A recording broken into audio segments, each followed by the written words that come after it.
મિત્રો, આજે 1 સપ્ટેમ્બર, એક બાજુ આપણા જયંત પાઠકની પણ આજે તિથિ અને હિન્દીના બહુ જ મોટા ગજાના સર્જક રાહી માસૂમ રઝાની પણ આજે જન્મદિવસ.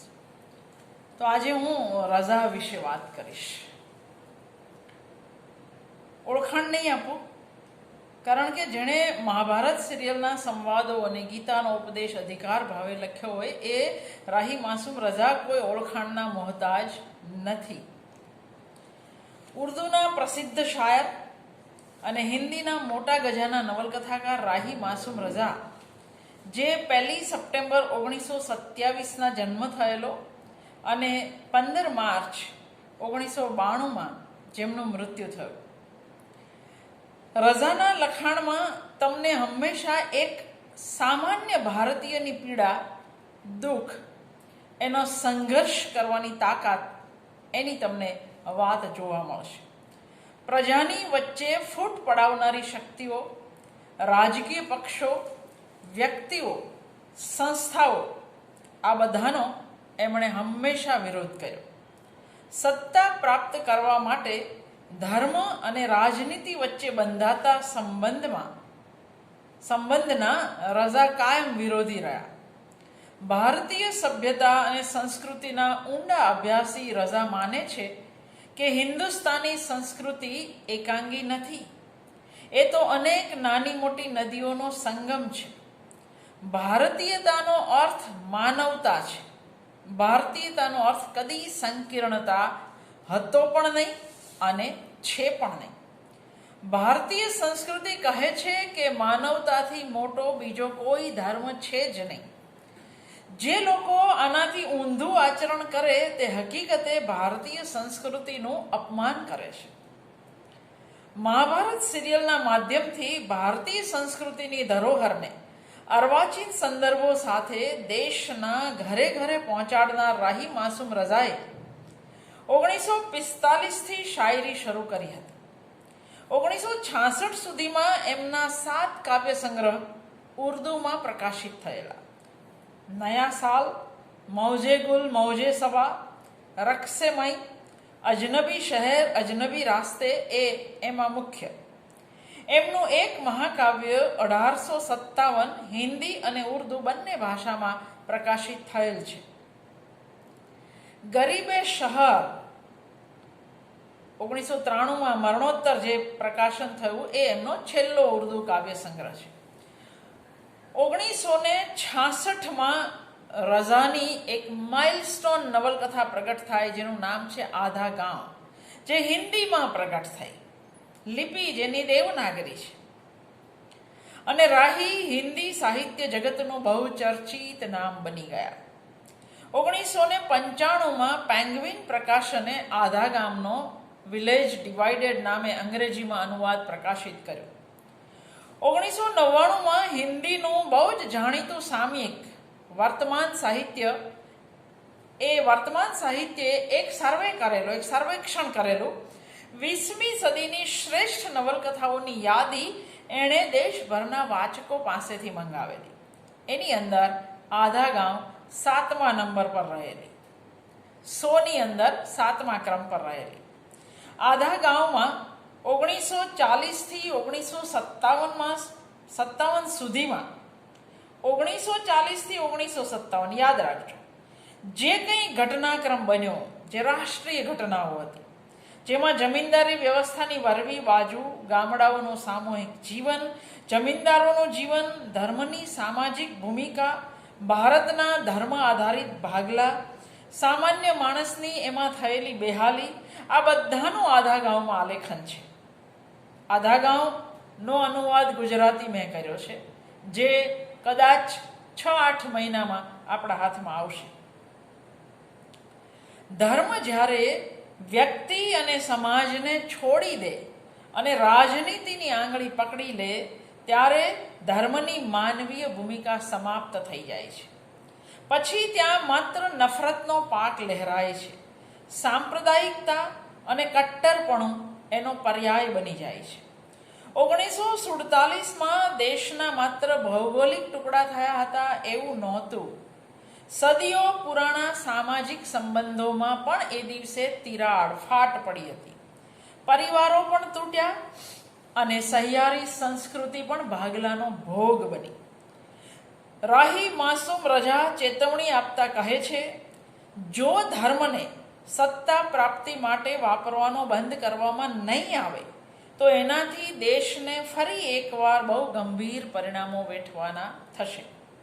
આધા ગાંવ એક રીતે રાહી માસૂમ રજાની આત્મકથનાત્મક કહી શકાય એવી નવલકથા છે. પૂર્વીય ઉત્તર પ્રદેશમાં આવેલા રઝાના ગામ ગંગોલી વિશેની આ નવલકથા રઝાના સમગ્ર સર્જન કાર્યમાં કદાચ શિરમોર કહી શકાય એવી કૃતિ છે. ભારતીય જાનપદી નવલકથાઓની યાદીમાં પણ આધા ગાંવને તમારે મહિલા આંચલની જેમ અનિવાર્યપણે સમાવવી જ પડે. રઝાએ આ નવલકથામાં ગંગોલીની આખી સૃષ્ટિને આપણી આંખ સામે જીવતી કરી છે. ગંગોલીમાં વસનારા લોકોના સંકુલ સંબંધો દ્વારા રઝાએ અખંડ હિન્દુસ્તાનની હિમાયત કરી છે. અખંડ હિન્દુસ્તાનની હિમાયત કરતા રઝાએ ભારતના ભાગલાને નકાર્યા છે. હિન્દુસ્તાનની ગંગા જમની તહેઝીબ આ આખી નવલકથામાં સતત પડઘાતી રહે છે. મારી બહુ જ ગમતી નવલકથા છે. ગંગોલી અહીં ભારતનું પ્રતીક છે. ઉત્તર અને દક્ષિણ પટ્ટીમાં આ ગામ વહેંચાયેલું છે. ઉત્તર પટ્ટીમાં પણ હિન્દુ મુસ્લિમ રહે છે, દક્ષિણ પટ્ટીમાં પણ હિન્દુ મુસ્લિમ રહે છે. પણ આ બેઉ પટ્ટી લડતી ત્યારે ઉત્તર પટ્ટી અને દક્ષિણ પટ્ટીની જ લડાઈ હતી. ત્યારે હિન્દુ મુસ્લિમની લડાઈ નહોતી. બેઉ બાજુના હિન્દુ મુસ્લિમ એક થઈને સામેના હિન્દુ મુસ્લિમ સાથે લડતા. આ હતું સાચું ભારત. ગંગોલીમાં લડાઈ હંમેશા ઉત્તર પટ્ટી દક્ષિણ પટ્ટી વચ્ચે જ થઈ. કદી હિન્દુ મુસલમાન વચ્ચે અહીં લડાઈ થઈ નહોતી. ભેદ પટ્ટીઓનો હતો. ધર્મ કે જ્ઞાત જાત કદી વચ્ચે નહોતા આવ્યા.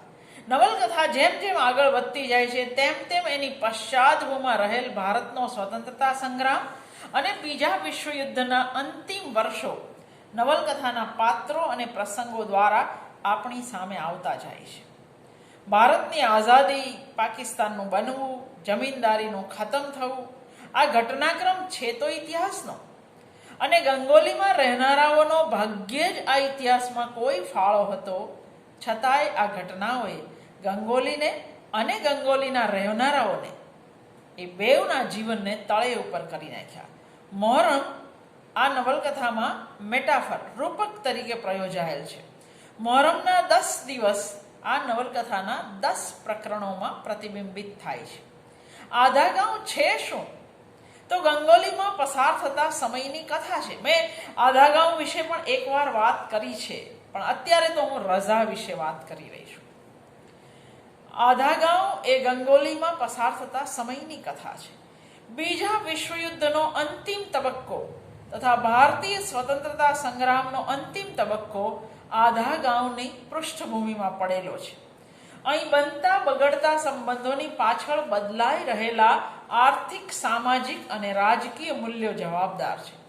કથાનો આરંભ લેખક પોતાના બાળપણથી કરે છે. મોહરમનો તહેવાર આખી કથાને એક સૂત્રે બાંધે છે. કથાના આરંભે મજલિસનું વાતાવરણ ધમધમતો ઇમામવાળો અને તાજિયાની ચમકદમક છે.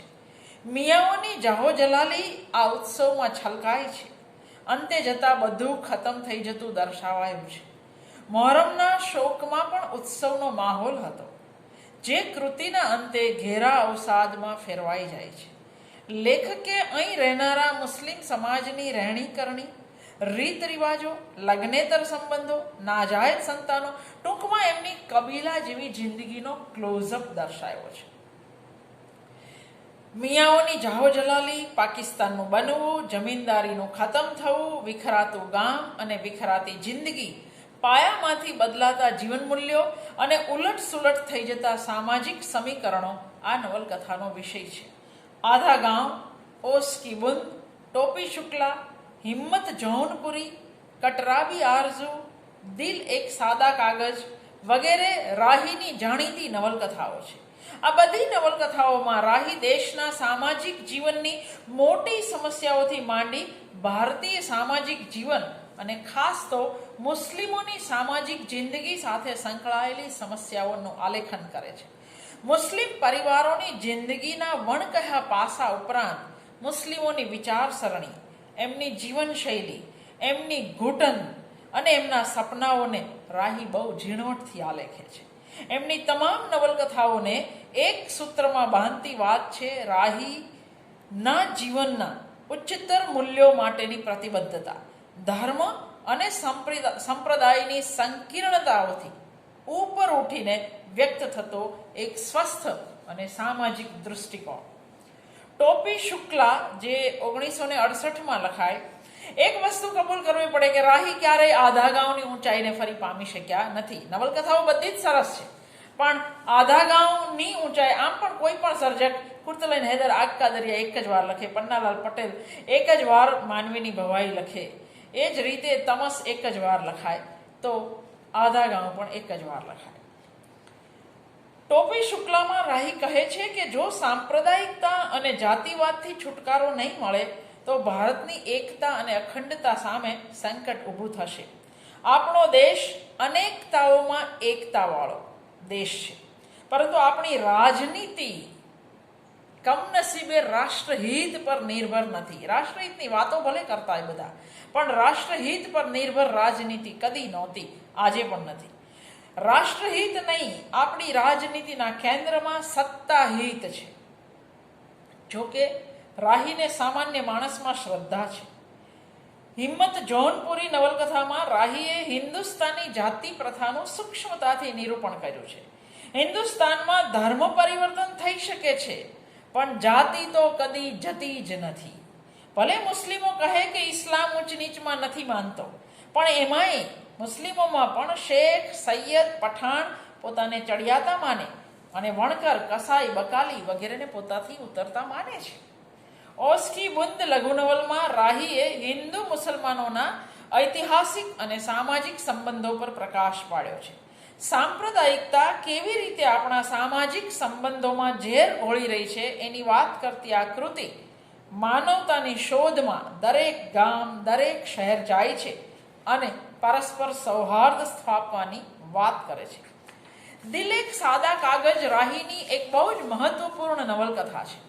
ગાઝીપુરથી આરંભાય છે અને અલીગઢ, નારાયણગંજ, જવાહરનગર થતી મુંબઈમાં આવીને આ નવલકથા અટકે છે. આ નવલકથામાં જમીનદારો, અંગ્રેજોના સંબંધો, કોંગ્રેસ, મુસ્લિમ લીગની રાજનીતિ, દેશ વિભાજન, હિન્દુસ્તાન પાકિસ્તાન વચ્ચે શરૂ થયેલા યુદ્ધ અને બાંગ્લાદેશનું બનવું એ મુખ્ય ઘટનાક્રમ છે. સીન 75ના માધ્યમથી રાહી આવનારા ભારતનું ચિત્ર દર્શાવે છે. રાહીએ આ નવલકથા એમની 3 માને અર્પણ કરી છે. રાહી હંમેશા કહેતા કે મારે 3 માં છે. આ કઈ છે 3 માં? એક જન્મ દેનારી નફીસા બેગમ, બીજી રાહીનું ઘડતર કરનારી અલીગઢ મુસ્લિમ યુનિવર્સિટી અને ત્રીજી છે માં ગંગા. આ ત્રણેય માનું ઋણ આજીવન સ્વીકારતા રહેલા રાહીએ એક નઝમ લખી છે જેની વાત હું છેલ્લે કરીશ. કટરાબી આરઝુ 1978માં લખે, ઇન્દિરા ગાંધીએ 1975માં દેશવ્યાપી જે કટોકટી નાખેલી એની અહીં વાત છે. અહીં વાત ભલે અલ્હાબાદના એક મહોલ્લાની થતી હોય, પણ હકીકતે ભારતના દરેક મોટા શહેરની એ નિમિત્તે અહીં વાત થઈ છે. સામાન્ય માણસ આખી જિંદગી ઘર બનાવવાનું સપનું પાળે, સપનાને હકીકતમાં બદલવા માટે સંઘર્ષ અને શ્રમ બેવ કરે, એનું સપનું પૂરું થવામાં હોય અને કટોકટીનું બુલડોઝર એના પર ફરી વળે છે. અજવાળું અંધારામાં પલટાઈ જાય છે. આમ પણ સત્તા જ્યારે નિર્મમ થાય છે ત્યારે સૌથી વધારે નુકસાન હંમેશા ગરીબ, અસહાય અને અસંગઠિત લોકોને જ થતું હોય છે. કટોકટી દરમિયાન સંપન્ન વર્ગ, સત્તા પક્ષના નેતાઓ અને નોકરશાહીએ હળી મળીને જે અન્યાય અને અત્યાચાર ગરીબો પર કર્યા એની આ નવલકથા વાત કરે છે. એક વખત ગુલશેર ખાં શાની, એ પણ આપણા બહુ જ અદ્ભુત લેખક છે, મૂળ કાશ્મીરના, કાલા જલ નામની નવલકથા ક્યારેક વાંચવી. ગુલશેર ખાં શાનીએ એક ગંભીર પ્રશ્ન ઉઠાવેલો વર્ષો પહેલા. એ પૂછે છે કે પ્રેમચંદ પછી હિન્દી નવલકથામાં મુસલમાન પાત્રો ધીરે ધીરે લુપ્ત કેમ થતા ગયા? તમે ક્યારેક ગુજરાતી સાહિત્યનો પણ આ રીતનો અભ્યાસ કરવા જેવો છે. આવું કદાચ એટલા માટે થયું કે હિન્દુ મુસલમાનનો પરસ્પરની જિંદગીનો પરિચય, એકમેક સાથેનો સંબંધ ઓછો થતો ગયો. બંને કોમ પોતપોતાની અલાયદી જિંદગી જીવવા લાગી ને ઘેટોનાઇઝેશન પછી તો એ ઓર વધ્યું. ધીરે ધીરે એકમેકના ઘરમાં જવાનું બંધ થતું ગયું. એકમેકના પ્રસંગો અને તહેવારોમાં હાજર રહેવાનું ઓછું થતું ગયું. કદાચ બંને વચ્ચે વધતા જતા અંતરનું સૌથી મોટું કારણ આ પણ છે. રાષ્ટ્રવાદ તો છે જ, પણ આ પણ કંઈ ઓછું કારણ નથી. રાહી હિન્દુ મુસલમાન પાત્રો બાબતે પ્રેમચંદની પરંપરાને આગળ વધારે છે. એટલું જ નહીં, એમની વચ્ચેના સંબંધોમાં કશે પ્રેમચંદ જેવું આદર્શીકરણ થયું નથી. જે છે વાસ્તવિક તે લખે છે. હકીમ સાહેબ કોઈ હિન્દુની નાડી જોયા પછી હાથ ધોવે છે. ઠાકુર જયપાલસિંહ કે થાણેદાર હરનારાયણ મુસલમાનનું અડેલું નથી ખાતા, આ હકીકત છે. પણ એક વિધવા બ્રાહ્મણીને તાજિયાની માનતા પર ભરોસો છે. છીકુરીઓ માને છે કે ઇમામ હુસેન એકલા મુસલમાનોના ન હોઈ શકે. કોઈ હિન્દુની દવા કરવાની હકીમ સાહેબે કદી ના પાડી નથી.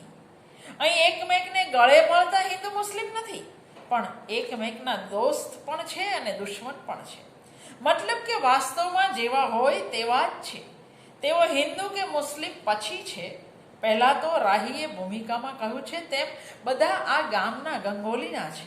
ગળીના, ગોદામના, તળાવના, રસ્તાના, ગંગોલીની જમીનના છે. રાહી વર્ગ, વર્ણ, ધર્મ, જાતિ, સંપ્રદાય વગેરે તમામને બાજુ પર મૂકી માણસને માત્ર માણસાઈના નાતે જોવામાં માને છે.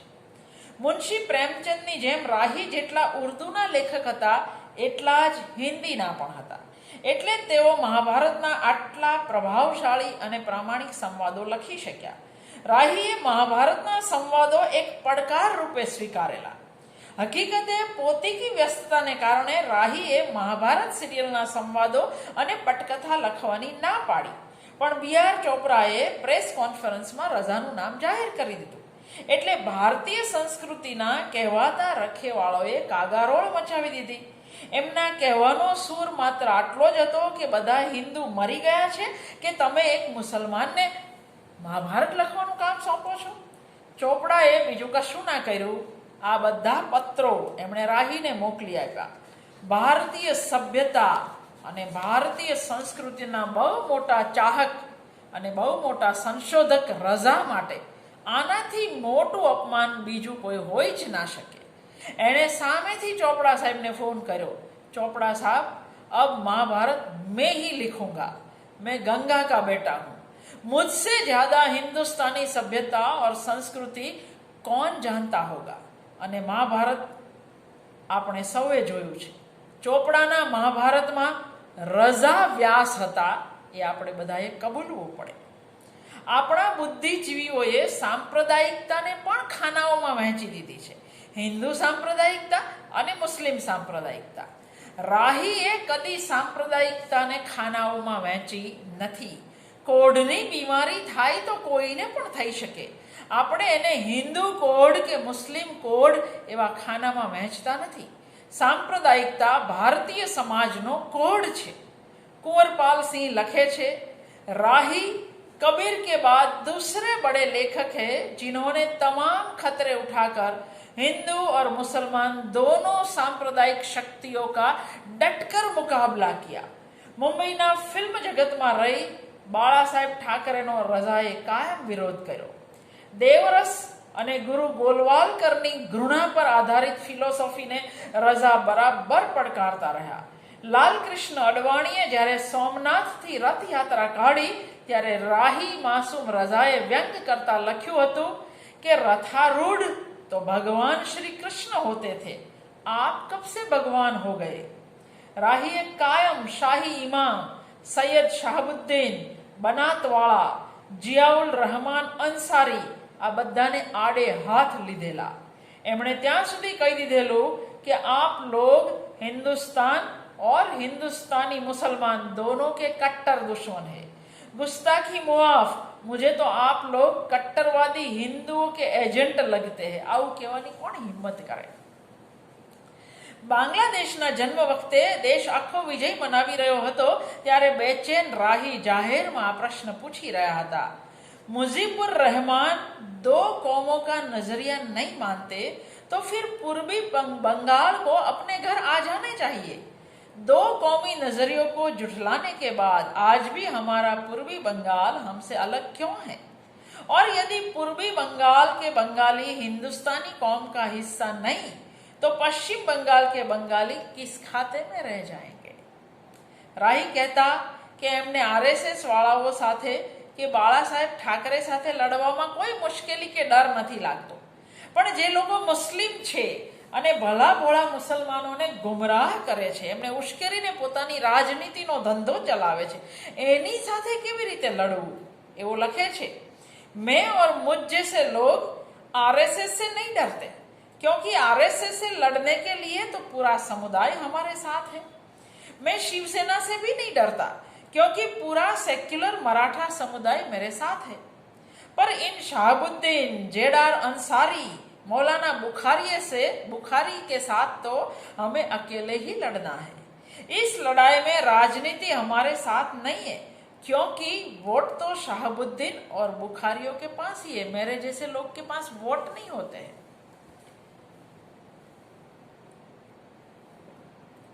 રાહી એવા હિન્દુ મુસલમાન અને એમના રાહબરોને સારી રીતે ઓળખતા હતા જેમના માટે વંદે માતરમ સ્વાતંત્ર્ય સંગ્રામનું ગીત નહોતું, પણ હિન્દુ મુસલમાનને અલગ કરવા માટેનું હથિયાર હતું.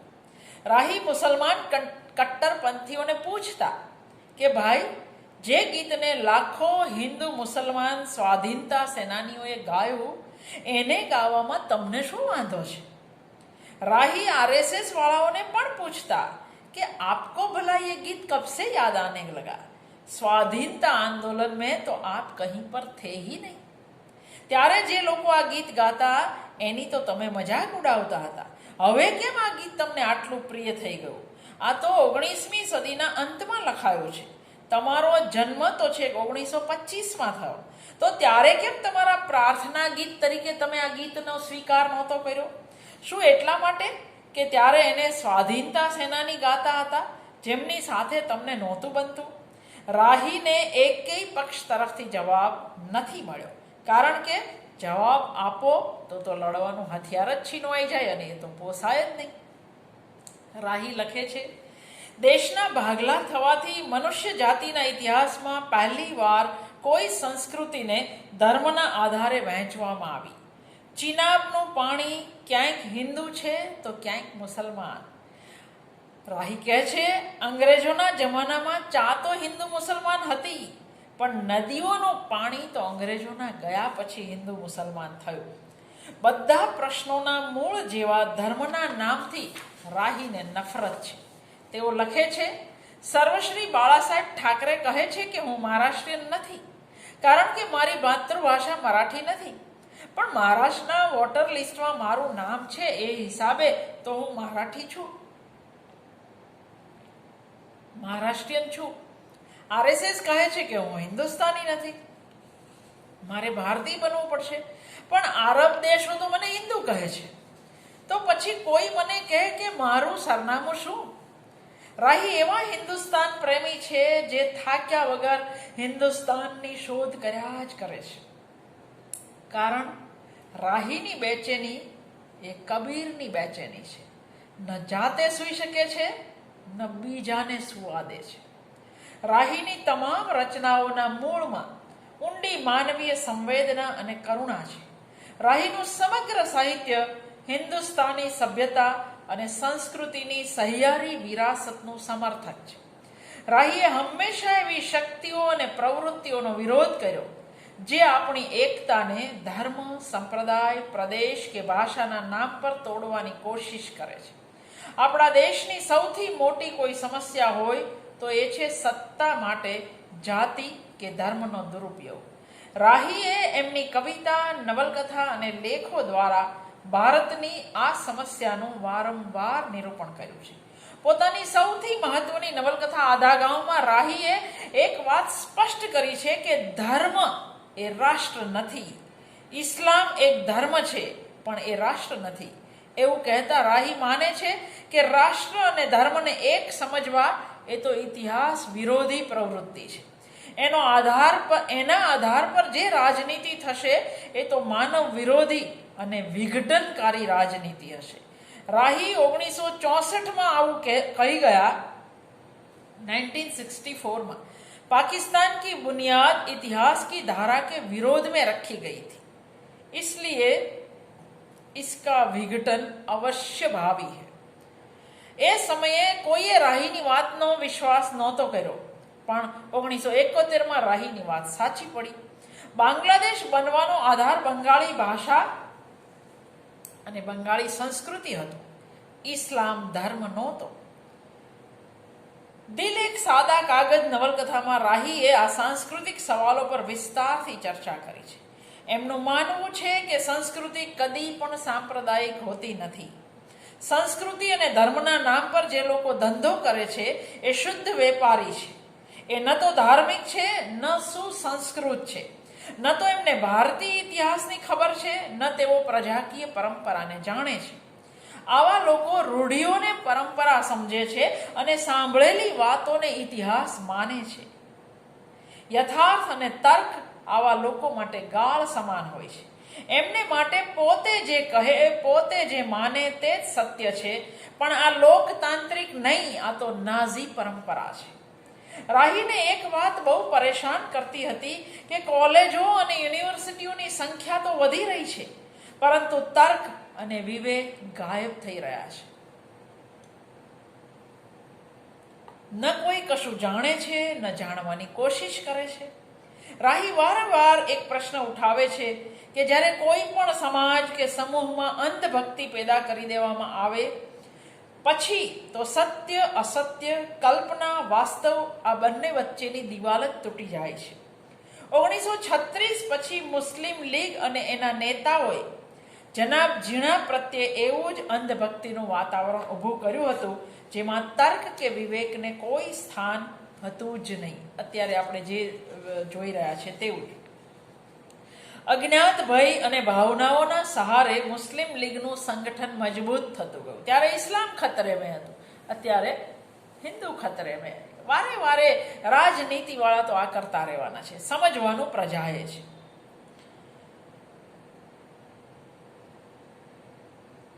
રાહીએ ધર્મ આધારિત જો સંગઠન થાય તો શું થાય એની ચેતવણી છેક 1966 આધા ગાંવ લખીને આપી દીધેલી. આઝાદી પહેલા દેશમાં બેઉ પક્ષે વ્યવસ્થિત ઢબે ફેલાવાતી સાંપ્રદાયિકતા સામે રાહીએ બુનિયાદી સવાલો ઊભા કરી ઇન્સાનિયતનો, ભારતીયતાનો ઝંડો લહેરાયો છે અને આધા ગાંવની ભૂમિકા રૂપે પોતાનો નિર્ણય જાહેર કર્યો છે. મારું આ જ વતન છે અને હું કશે જવાનો નથી. શાના માનમાં જાઉં ભલા? પરંતુ આઝાદી પહેલા કે પછી કાળી શેરવાનીઓ, ટોપીઓ અને સ્વામીઓની જુગલબંધીથી દેશમાં સાંપ્રદાયિકતાનો પાક લહેરાતો જ રહ્યો. રાહી લખે છે, હર ધર્મ कभी न कभी मनुष्य को रास्ता दिखाने आया था, परंतु आज हर धर्म अपने मानने वालों के कुछ लोगों के फायदे के लिए राह से भटकाने का काम कर रहा है. કોઈ દાવો કરે કે સ્વતંત્રતા આંદોલનમાં હિન્દુ, મુસ્લિમ કે શીખ ઈસાઈનો ફાળો હતો તો રાહી ના પાડશે. એ કહે છે સ્વતંત્રતા આંદોલનમાં હિન્દુ, મુસ્લિમ, શીખ, ઈસાઈનો કોઈ ફાળો નહોતો. આ આંદોલનમાં ખેડૂતો, મજૂરો, વિદ્યાર્થીઓ, શિક્ષકો, કારકુનો, દુકાનદારોનો ફાળો છે. રામપ્રસાદ બિસ્મિલ હિન્દુ નહીં પણ હિન્દુસ્તાની ક્રાંતિકારી હતા. ભગતસિંહ શીખ નહીં પણ ભારતીય ઇન્કલાબી હતા. धर्म तो स्वतंत्रता के रास्ते का रोड़ा था, जैसे आज प्रगति के रास्ते का रोड़ा है. वह कहीं सर्वश्री बाल ठाकरे को नेता बना देता है, कहीं मौलाना बुखारी को नेता बना देता है. આ વાત સાચી નથી કે 14 ઓગસ્ટ 1947ના દિવસે દેશનું વિભાજન થઈ ગયું હતું. સાચી વાત તો એ છે કે 14 ઓગસ્ટ 1947ના દિવસે દેશનું વિભાજન શરૂ થયું હતું અને એ વિભાજનનું કામ હજી પણ પૂરું નથી થયું, એ અવિરત ચાલી રહ્યું છે અને જો નહીં જાગીએ તો શું થશે એ ખબર નથી. શિવકુમાર મિશ્રે લખ્યું છે, આધા ગાંવ નવલકથાએ રાહીને પ્રથમ હરોળના નવલકથાકારની ખ્યાતિ આપી. શિયા મુસ્લિમો પર લખાયેલી દેશ વિભાજનની કરુણાંતિકાની અર્થહીનતાની વાત કરતી આ પહેલી અને એકલી હિન્દી નવલકથા છે. મેં 20 વાર આ નવલકથા વાંચી છે. એની લીટીએ લીટીમાંથી છલકાતી રાહી માસૂમ રઝાની પીડાને મેં તીવ્રતાથી મહેસૂસ કરી છે. આ શિવકુમાર મિશ્રના શબ્દો છે. નવલકથા કરતા અનેક ગણી પીડા એની ભૂમિકામાં છે, જે લગભગ નવલકથાના અંત ભાગે अचानक જ આપણી સામે આવે છે. इस भूमिका का एक एक हर्फ राही ने स्याही से नहीं, अपने आंसुओं से, अपने खून से लिखा है, जो पढ़ने वाले के मन पर बराबर दस्तक देती रहती है, जो सोते जागते उसको झिंझोड़ती है, दर्द की अपनी तासीर के चलते भी और इस नाते भी कि राही को उसको लिखना पड़ा, उसे लिखने को मजबूर होना पड़ा. वह क्या और कौन सी बात है, वह कैसा माहौल है जो राही जैसे इंसान को अपनी सफाई देने, अपने जमीर का प्रमाण देने को मजबूर कर रहा है, उकसा रहा है. कई એવી તાકાતો છે. આ બધું જ રામ શિવકુમાર મિશ્રનું જ લખાણ છે, અનુવાદ ખાલી મેં કર્યો છે. એવી કઈ તાકાતો છે જે એક દીકરાને એ વાતનો પુરાવો આપવા માટે દબાણ કરે છે કે પોતાની માને પ્રેમ કરે છે, એના માટે જીવ પણ આપી શકે છે. એ પોતાની માંથી જુદો નથી થઈ શકતો, એને છોડીને બીજે કશે નથી જઈ શકતો. કોણ છે લોકો, એમની हैसियत શું છે કે એ રાહી પાસે આવા પુરાવા માંગે છે? कौन है ये लोग जो किसी से भी अपनी माँ के बेटे होने का प्रमाण मांग रहे? कौन है वो जो अपने किसी माँ के बेटे होने को तो स्वयं सिद्ध मान रहे और दूसरे बेटे के पास से सफाई चाहते हैं? कहाँ जा रहे हैं हम लोग? कहाँ जा रहा है हमारा देश? क्या हो गया है हम सबको? क्या हो गया है हमारे देश को? कौन सा ग्रहण लग गया है? कैसी सोच हो गई है हमारी कि राम प्रसाद को इस बात का प्रमाण देने की कोई जरूरत नहीं कि भारत उसका देश है और वह भारत का एक देशभक्त नागरिक है, जबकि किसी अब्दुल गनी को इस देश का वासी होने, इसका नागरिक होने और इसके प्रति वफादार होने और रहने का प्रमाण देना पड़ेगा. ताउम्र जब तक जिंदा रहेगा तब तक उसको प्रमाण देते ही रहना होगा. मात्र એટલા માટે કે એનું નામ અબ્દુલ ગની છે, એ રામપ્રસાદના મકાનને પોતાની મિલકત માનીને રહે છે, પણ એની શું હેસિયત? એની હેસિયત શું એક ભાડૂતની છે? શું એ રામપ્રસાદની ઈચ્છા અને શરતો પ્રમાણે આ મકાનમાં રહી શકે છે? અને શું રામપ્રસાદને મન થાય ત્યારે એ અબ્દુલ ગની પાસે ઘર ખાલી કરાવી શકે? રાહીની બેચેની, એની ઉદાસી અને અવસાદનું કારણ આ વાત છે. એમની આ બેચેની બિલકુલ સ્વાભાવિક છે. એમના માટે પણ, એમના જેવા કરોડો લોકો માટે પણ, જેમના બાપ દાદાઓ આ ધરતીમાં દફન થયા છે, જેમના પરસેવાના ટીપા બાકીના લોકોના પરસેવાની જેમ જ આ જમીનમાં ઉગેલા પાકમાં અને ઉપજેલા અન્નમાં મહેકતા રહ્યા છે. બીજાઓની જેમ જ એમના પગના નિશાન આ ધરતી પર ઠેર ઠેર પડેલા છે. બીજાઓની જેમ જ એમના બાપ દાદાઓએ પણ આ ધરતીની આબરૂ બચાવવા માટે, અંગ્રેજોની ચુંગાલમાંથી એને આઝાદ કરાવવા માટે પોતાનું લોહી છાંટ્યું છે, વહાવ્યું છે. આ ધરતીને શણગારવા એમણે મહેનત કરી છે અને એ લોકો પણ બીજાઓની સાથે જ આ ધરતી માટે જીવવા કે મરવા તૈયાર બેઠા છે. क्यों कोई रामप्रसाद से उसकी वल्दियत नहीं पूछता? क्यों कोई उसे ये नहीं पूछता कि जब उसकी भारत माँ फिरंगियों की चुंगाल में थी और उसे छुड़ाने के लिए आजादी की लड़ाई चल रही थी, वह और उनका कुनबा कहाँ था? किस गुफा में छिपा था? कौन सी दलीलें दे रहा था? રાહીની આધા ગાંવની ભૂમિકા અદ્ભુત છે. ક્યારેક નિરાતે વાંચજો. હું તો ખાલી એનો અંત વાંચીશ.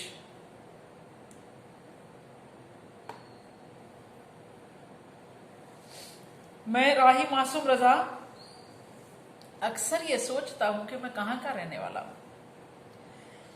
લોકો કહે છે કે મારા બાપ દાદા બીજે કશેથી આવેલા છે. રાહી કહે છે કે બધાના બાપ દાદા ક્યાંક ને ક્યાંકથી જ આવેલા હોય. એમ જુઓ તો આર્યો પણ બહારથી જ આવેલા હતા. એટલે મને જો કોઈ એવું કહે કે બીજે જતો રહે તો હું ના પાડીશ. क्योंकि गंगोली केवल गांव नहीं है, ये मेरा घर भी है. मैं राही मासूम रजा ये हक किसी को नहीं देता कि वह मुझसे ये कहे कि राही तुम गंगोली के नहीं हो, इसलिए गंगोली छोड़कर मिसाल के तौर पर रायबरेली चले जाओ. क्यों चला जाओ साहब, मैं तो नहीं चाहता. પોતાની જમીન અને શંકા પર પોતાની જમીન પર શંકાની સોયનો ભોગ બની પરાયાપણું અનુભવતા ભારતીય મુસ્લિમોની પીડાને વાચા આપતા રઝાએ બધા વતી દ્રઢ નિર્ધાર વ્યક્ત કર્યો છે. અમારું આ જ વતન છે અને અમે ક્યાંય જવાના નથી. શાના માનમાં જઈએ ભલા? સાંપ્રદાયિકતાને અપાયેલો આ જડબાતોડ સર્જનાત્મક જવાબ છે. ભારત અને ભારતીય સંસ્કૃતિ પરના વતન પરના પોતાના અધિકારની વાત કરી રઝાએ પોતિકાપણાની લાગણીને ધાર કાઢી આપી છે. એક એક શબ્દમાં છલકાતી રાહીની પીડાને મહેસૂસ કરી શકાય છે. રાહી જેવા સર્જકે આ લખવું પડ્યું એની પીડા બધાને વધારે થઈ. એને વારે વારે કહેવું પડ્યું કે ભાઈ હું તો ગંગોલીનો છું. કેમ કહેવું પડ્યું રાહીને? હું ભારતીય છું અને તમે મને બીજે કશે જવાનું કહી ન શકો. જ્યારે એક આખી કોમને શંકાના દાયરામાં ઘેરી લેવામાં આવે, જ્યારે વારે વારે એને પોતાની દેશભક્તિ અને દેશપ્રેમ સાબિત કરવાનું કહેવામાં આવે, એના ભારતીય હોવા પર શંકા કરવામાં આવે, એને બીજા દરજ્જાના નાગરિક તરીકે જીવવા માટે લાચાર બનાવી દેવામાં આવે, ત્યારે આવી જ પીડા આત્માના ઊંડાણમાંથી પેદા થાય છે.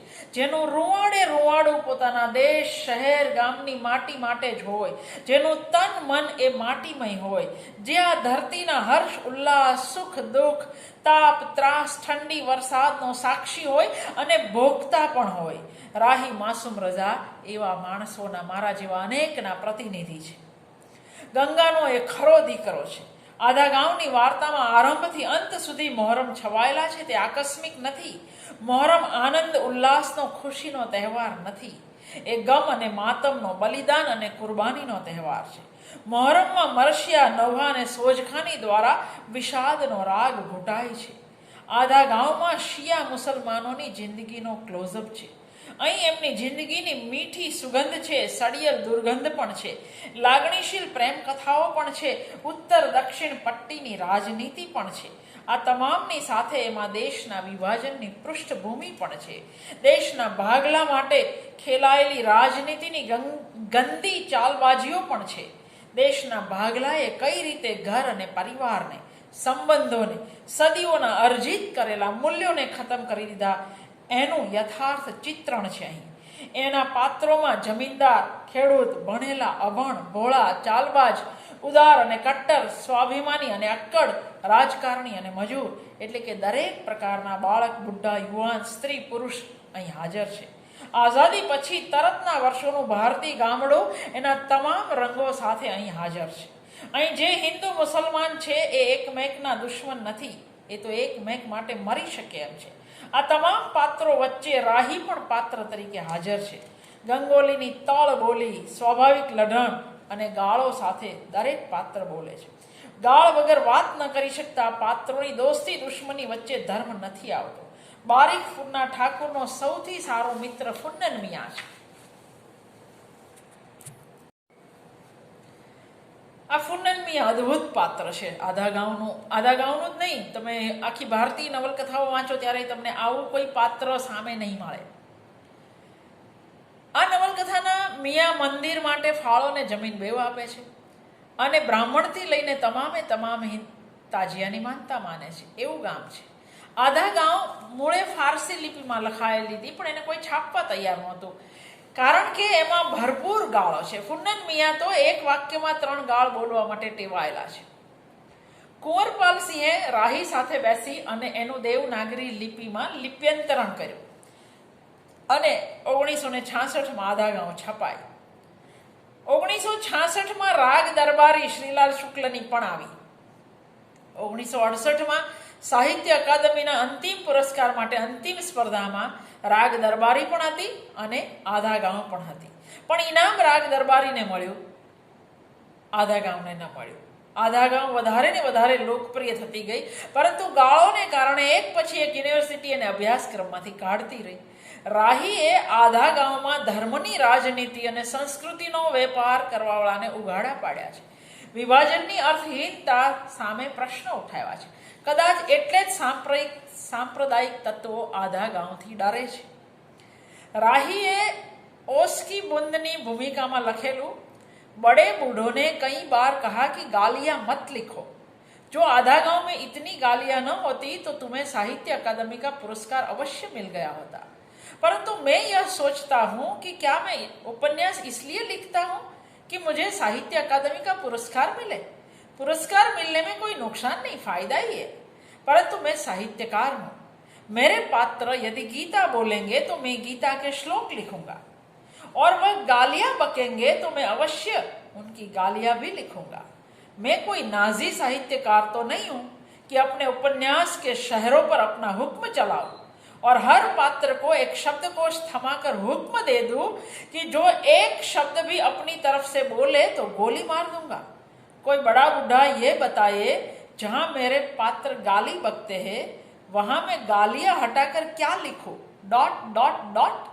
तब तो लोग अपनी तरफ से गालियां गढ़ने लगेंगे और मुझे गालियों के सिलसिले में अपने पात्रों के सिवा किसी और पर भरोसा नहीं है. મેં જ્યારે આધા ગાંવનો અનુવાદ કર્યો ત્યારે મને આ ગાળોએ ખાસી પજવેલી કે આ ગાળોનું શું કરવું. એક વાક્યમાં 3 ગાળો આવે ને એ પણ નાની નહીં, મોટી મોટી. પણ કાઠિયાવાડી હોવાના નાતે ગાળોનું ભંડોળ મારું પણ ખાસું સમૃદ્ધ, એટલે બહુ વાંધો આવ્યો નહીં. મેં રઘુવીર ચૌધરીને પૂછેલું કે ગાળોનું શું કરું, ડોટ મૂકું? મને કે ના, ગાળો આ નવલકથાનો એક ભાગ છે, એક ઘટક છે, તમે એને હટાવી શકો નહીં. અને એટલે મેં લગભગ 90% ગાળો રહેવા દીધી છે, 10% જ કાઢી છે. જે લોકો આધા ગાંવને મારી જેમ એકથી વધારે વાર વાંચે એને સમજાશે કે અહીં જે ગાળો છે એને હટાવી લેવાથી એ પાત્રોના કે વાક્યના પ્રભાવને નુકસાન પહોંચે છે. આ ગાળો એમનો તકિયા કલામ છે. ગુસ્સો, આક્રોશ કે લાચારી પ્રગટ કરવાની એમની આ જ રીત છે. અહીં જે જીવન આલેખાયું છે, જે પ્રકારના પાત્રો અને એમના જીવનમાં બનતી ઘટનાઓ આલેખાઈ છે, એ કોઈ ખુરશી ટેબલ પર બેસનારા શહેરી લેખકના બસની વાત નથી. આ ફુન્નન મિયા, આ મિગદાદ, આ હકીમ સાહેબ, આ સૈફુનિયા કે જંગટિયા બો એમની વચ્ચે રહેનારો જ આલેખી શકે. લિપિ બદલવાથી નવહાનો પ્રભાવ ખતમ થઈ જાય એ પરિવર્તન એ જ આંખ પારખી શકે જેણે આ બદલાતા સમયને જીવ્યો હોય. આધા ગાંવ તૂટીને વિખરાઈ જતા સામંતશાહી મૂલ્યો અને માન્યતાઓની સમાંતરે ધાર્મિક રૂઢિઓની પણ વાત કરે છે. મહોરમના તહેવારથી શરૂ થતી નવલકથાના કેન્દ્રમાં મહોરમ જ રહે છે. ગંગોલીમાં આમ તો કેટલી બધી ઘટનાઓ બને છે, પણ લાગે છે એવું કે મહોરમ સિવાય જાણે કે અહીં બીજું કશું બનતું જ નથી. કાં મહોરમની તૈયારીઓ છે, કાં એની યાદો છે, પરંતુ નવલકથા જેમ જેમ આગળ વધતી જાય છે એમ એમ મહોરમનો તહેવાર સાવ ફિક્કો પડતો જાય છે. એમાંય ભૂમિકા પછી તો જાણે કે ડરાવી દેતી એકલતા સિવાય કશું બચ્યું નથી. ભૂમિકા એટલે લખવી પડે છે કે યુગ બદલાઈ રહ્યો છે. આ બિંદુ વિભાજનનું છે. આ બિંદુ વિભાજનનું છે, જમીનદારીના ખતમ થવાનું છે, ઘરના છોકરાઓના પાકિસ્તાન જતા રહ્યાનું આ બિંદુ છે, પરુશરામ ચમારના નેતા બનવાનું કે ફુસ્સુ મિયા જેવા જમીનદારના જોડા વેચવાનું આ બિંદુ છે. સૈદા જેવી સૈદાણી એ નોકરી કરવા જાય એ બિંદુ છે. એમ કહી શકાય કે હિન્દુસ્તાની મુસલમાનની નિર્ભ્રાંતિનો આ બિંદુ છે. ધ્યાનથી જોનારને સમજાશે કે આ વાર્તા કોઈ એક ગામની નથી, પણ સમગ્ર હિન્દુસ્તાનની છે. આ કાળજયી કૃતિ લોક વિરોધી કે ઇતિહાસ વિરોધી શક્તિઓને અલગ ઓળખાવી બતાવે છે. कुंवरपाल सिंह लखे छे, गोदान के बाद भारतीय समाज में हो रहे परिवर्तन को आधा गांव चित्रित ही नहीं करता, बल्कि भविष्य में होने वाले परिवर्तनों का भी यहाँ पे संकेत मिलता है. ફુન્નન મિયાના મુમતાઝની શહાદતની અવગણના કરનારા આવનારા ભારતની આગાહી આપે છે. હવે તો યોજનાબદ્ધ રીતે મુસ્લિમોના યોગદાનને હાંસિયામાં ધકેલાઈ રહ્યું છે. જેમાંથી અમીર ખુસરો કે જાયસી જેવા કવિ પણ બચ્યા નથી.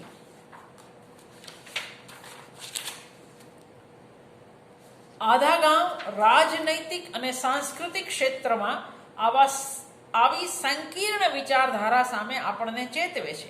કદાચ એટલે જ આ કૃતિની વધારે ને વધારે અવગણના કરવામાં આવે છે. જો લોકો આનો સૂર સમજે અને પોતાની રાજનીતિની પકડમાંથી સરી જાય તો લોકો સમજુ થાય, શાણા થાય એવું રાજનીતિજ્ઞો કદી નહીં છે.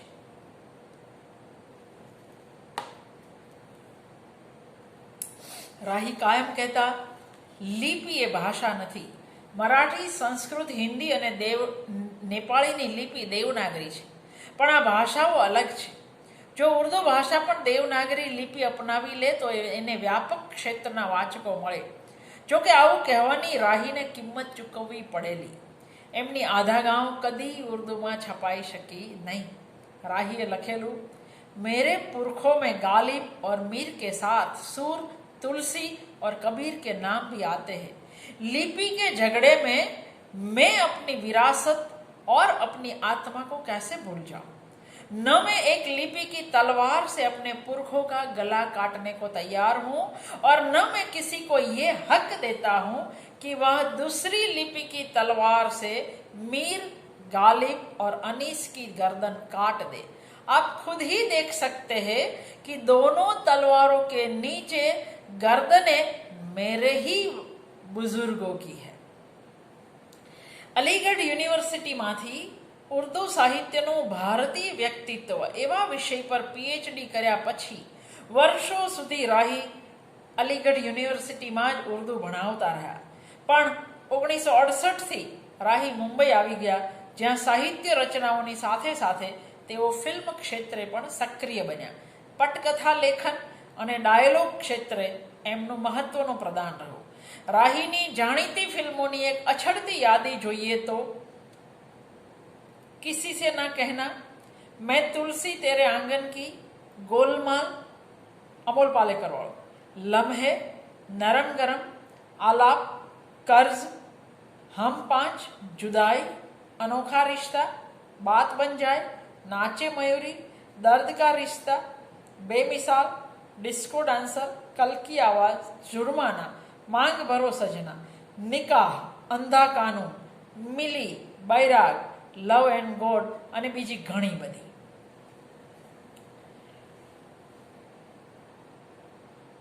રાહી વિશે જેને પણ વધારે જાણવું હોય અથવા તો આધા ગાંવ વિશે વધારે જાણવું હોય તો આધા ગાંવ આવતા તો હજુ 7-8 મહિના થશે, પણ એના વિશેનો એક લેક્ચર અને એક લેખ મેં ફેસબુક પર મૂકેલ છે. રાહીની આ બહુ જ જાણીતી રચના સાથે હું રાહીની વાત પૂરી કરું છું. આજના દિવસે તો રાહીને યાદ કરવા જ પડે. રાહી કહે છે, मेरा नाम मुसलमानों जैसा है, मुझको कत्ल करो और मेरे घर में आग लगा दो, मेरे उस कमरे की असमत लूटो जिसमें मेरी बयाज़ें जाग रही है और मैं जिसमें तुलसी की रामायण से सरगोशी करके कालिदास के मेघदूत से ये कहता हूँ, मेरा भी एक संदेशा है, मेरा नाम मुसलमानों जैसा है, मुझको कत्ल करो और मेरे घर में आग लगा दो, लेकिन मेरी नस नस में गंगा का पानी दौड़ रहा है, उसका क्या करोगे.